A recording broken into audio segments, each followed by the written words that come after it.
ఫిబ్రవరి 5th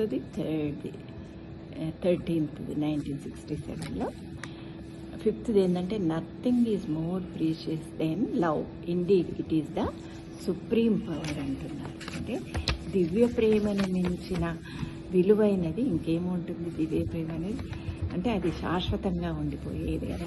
ఇది నమ్ము, ఇది పరంధామ శక్తి, నమ్మి దాన్ని మించింది ఏది లేదు అనేసి ఆ దివ్య ప్రేమకై మనం ఆరాటపడుతూ ఉండాలి. ఇక 13th ఫిబ్రవరి ఇది ఏమంటున్నారు?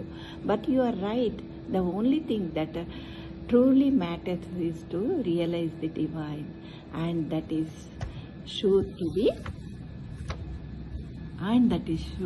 be అంటున్నారు. అయితే మీరు చెప్పిందంతా నిజమే. దివ్యత్వాన్ని సాక్షాత్కరించుకొనడమే ఒక్కటి మాత్రమే నిజమైన విషయం.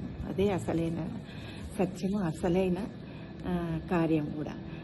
అది ఖచ్చితంగా ఆ దివ్యత్వం అనేది, సాక్షాత్కారం అనేది తప్పకుండా అవుతుంది. ఏమాత్రం సంశయించకుండా అది మాత్రమే ముఖ్యము.